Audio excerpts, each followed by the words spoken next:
Pindahan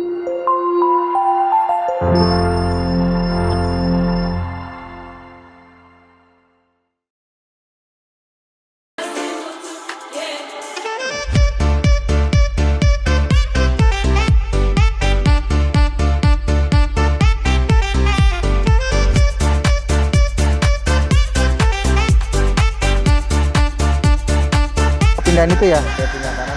Paling ini Pak informasinya untuk kale Pak. Kalau kale nih itu di pasar sekarang bisa sampai berapa sih Pak? Ininya apa permintaannya atau potensi bisnisnya, harga per kilonya mungkin? Kalau kita di sini, alhamdulillah kemarin udah MOU, permintaan kale dari seseorang ya. Nah, dia sih butuhnya sekitar seminggu itu 150 kilo. Wow, seminggu 150 kilo. Nah, per kilonya berapa Pak? Per kilonya di angka 30-35. 30.000 sampai 35.000. Kaliin aja tuh 150 kilo itu per minggu.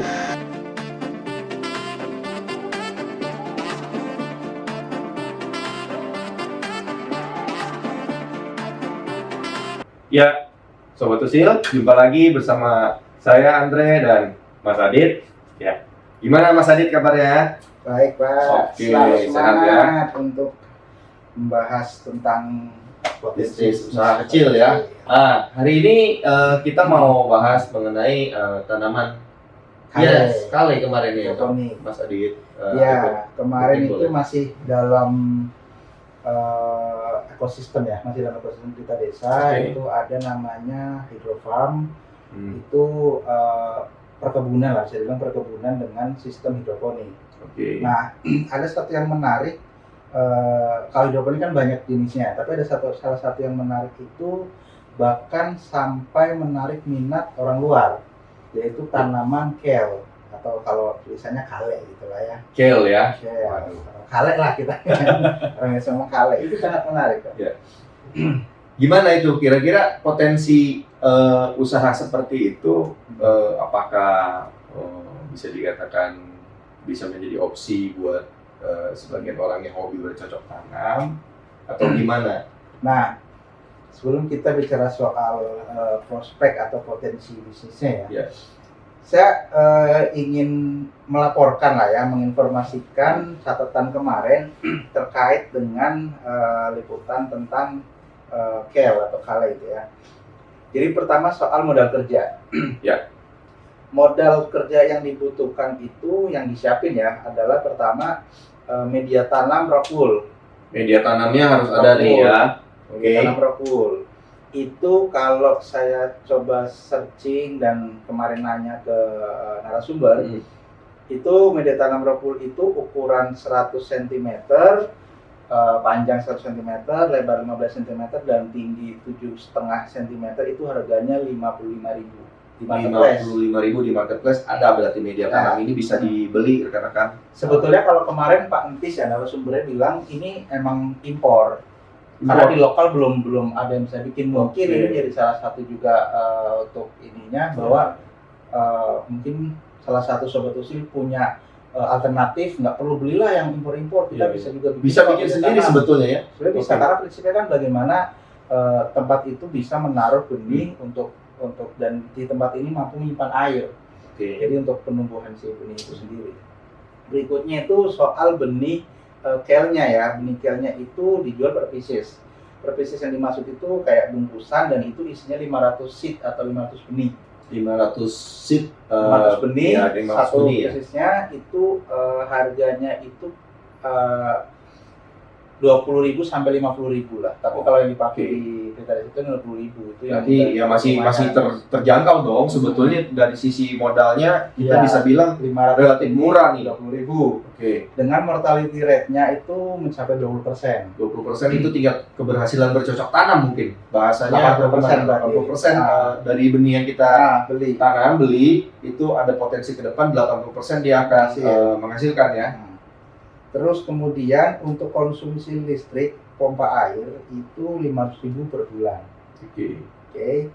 Kemudian yang paling agak mahal tapi ya, itu cairan nutrisi itu per 100 liter. Nah, kalau makanannya ya, makanan buat tanaman. Iya, nutrisinya. Itu kalau dihitung-hitung itu harganya itu 700 ribuan di marketplace. Itu per 100 liter. Per 100 liter berarti bisa buat berapa Nah, ribu makanya saya bibit? bikin Banyak dong. catatan. Kalau yang Pak Entis itu saya hitungnya dari yang liputan itu ya, suatu itu kalau mau tahu lagi bisa cek lagi liputannya. Jadi kalau Pak Entis ini kan coba memenuhi permintaan 150 kilo per minggu. 150 kilogram kel per minggu. Nah itu kalau kita konversi ke dalam satu bidang 800 media tanam itu 150 kg itu membutuhkan 3.200 lubang tanam. Oke. Nah, info dari Pak Entis kemarin itu hanya membutuhkan 60 liter. Hanya 60 liter untuk mengakomodir tadi ya. Artinya kalau beli cairan nutrisi harga 700.000 isinya 100 liter itu udah cukup untuk memenuhi permintaan 150 kilo kel per minggu. Berarti masih relatif termasuk ya murah karena Murah. dia bisa berpotensi untuk memberikan nutrisi kepada banyak bibit betul. tanam tadi kan. Dan kalau misalkan kita total dari tadi ya kebutuhan modalnya itu hanya 1.270.000. Jadi kalau bicara kebutuhan modal awal untuk kita memulai usaha tanaman ini itu hanya 1,2 juta. Hanya saja perlu dipersiapkan media tanam tadi ya. Mungkin bahasanya modul atau ya buat teman-teman yang mau mencoba ya harus mempersiapkan terutama lahannya ya. Atau masih tempat lah ya.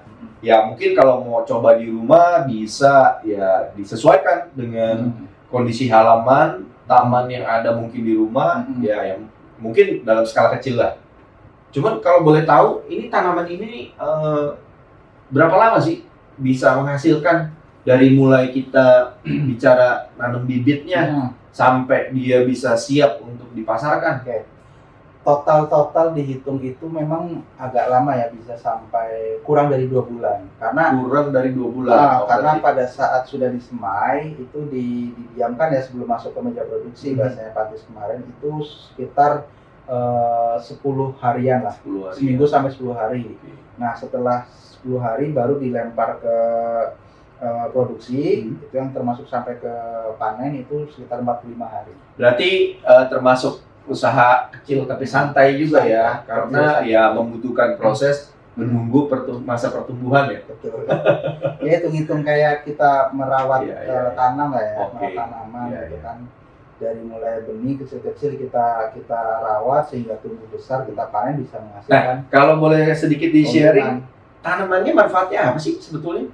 Itu kan kalau kel itu kan sebutannya adalah ratu vegetable ya, the queen of vegetable ya, artinya mengandung semua banyak nutrisi sayur-sayuran, dari vitamin. Tentunya sangat bermanfaat dong buat tubuh kita, buat imunitas mungkin ya, yang saat ini mungkin ya kita seperti yang kita tahu kita masih di tengah kondisi pandemi, di mana teman-teman di rumah mungkin juga harus selalu aware, waspada untuk tetap menjaga kesehatan ya. Betul. Nah, salah satunya ini ada tanaman kale yang ternyata sangat menyehatkan, bermanfaat untuk kesehatan dan menguntungkan pula ya. Kalau dijual. Betul. Harga pasar di lokal itu Pak per kilonya ya, per kilo itu 35.000 di pasar 1 lokal. kilo 35.000. Isinya 20 sayuran.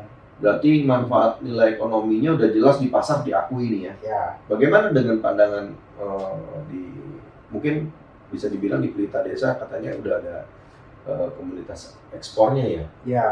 Itu permintaannya apa dari luar negeri memang? Di internasional itu mereka mereka gimana? Cukup kontinu. Saya bilang cukup kontinu.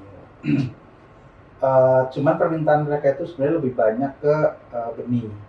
Nah, karena Pelita Desa adalah salah satu komunitas budaya masyarakat, kalau misalkan melayani permintaan benih yang terus tinggi, ya artinya masyarakat akan kehilangan apa yang harus dia rawat gitu ya. Makanya ini masih tarik-tarikan soal di situ. Tapi kalau secara harga, kalau untuk sayuran ya, sayuran kale itu 1 kilonya kalau di internasional itu 50.000. Tuh lumayan dong, marginnya masuk ke pasar luar negeri ternyata harganya cukup baik gitu ya. Dan kalau benih dihargain itu satu piecesnya atau 500 sheet itu 65.000. Ya. Kalau di lokal kan 20 ribuan.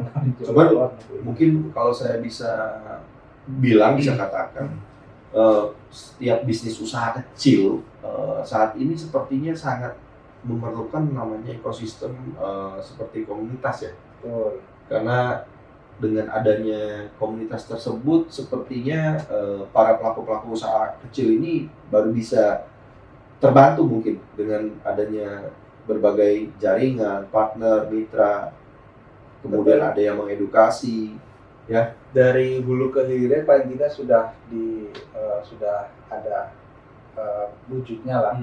Dari mulai mereka mungkin menanam sampai ke pasarnya Iya. bagaimana kan sudah terbentuk.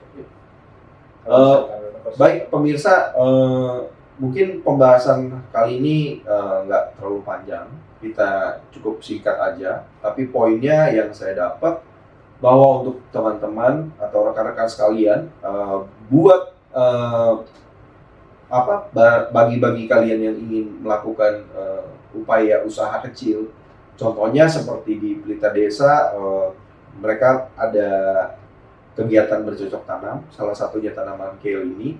Ya, seperti yang kita telah liput bersama tim, ternyata memang industri tanaman ini cukup memiliki potensi ya, dengan modal yang relatif terjangkau. Cuma kuncinya balik lagi, setiap orang harus punya passion, usaha, kemudian mereka harus bisa menemukan ekosistemnya, komunitasnya, baru upaya-upaya tersebut bisa membuahkan hasil. Ya, setuju, Mas Adit? Sangat Ya. setuju. Jadi disarankan bagi teman-teman yang baru memulai usaha, ada baiknya membentuk yang namanya ekosistem, komunitas. Ya, apalagi zaman era digital seperti ini mungkin sangat membantu ya kalau Betul. kita banyak dapat referensi, informasi segala macam bagaimana caranya membuat sebuah bisnis ya. Betul. Oke. Mungkin ada pesan-pesan buat teman-teman di rumah, Mas Adit. Pesannya jangan menyerah. Situasi pandemi memang masih berlanjut, tapi kalau seandainya menunggu selesai, kita tidak tahu kapan, sehingga segala macam peluang usaha Oke. ternyata banyak alternatif. Tidak Banyak mesti alternatif ya. buka usaha itu harus dengan modal yang besar, tidak harus. Pasti Iya. toh buktinya kayak misalkan ini Iya. soal kale dengan modal yang relatif sangat terjangkau, tapi memiliki Potensi. pasar yang jelas, Iya. gitu kan? Ya artinya yang penting jangan menyerah untuk Oke. terus mencoba. Buat Usaha. rekan-rekan di rumah, pokoknya selama kita masih dalam situasi pandemi, tidak akan atau tidak harus menyurutkan semangat kita untuk memulai suatu bisnis atau usaha. Mudah-mudahan teman-teman bisa terinspirasi dari informasi yang kami berikan. Ya, salam sukses selalu. Jangan lupa klik, komen, dan subscribe. Ya, share. Yang luas, Oke. share yang luas. Sampai ketemu di liputan kami selanjutnya. Kita akan selalu berbagi ide bisnis usaha kecil ya untuk teman-teman. Ya, mudah-mudahan bisa membantu atau bisa menginspirasi rekan-rekan sekalian. Dan satu lagi, Ya. kalau Sobat Usil sudah mulai usaha, jangan lupa kontak Obor Usil, nanti Obor Usil datang. Oke, terima kasih ya. See you.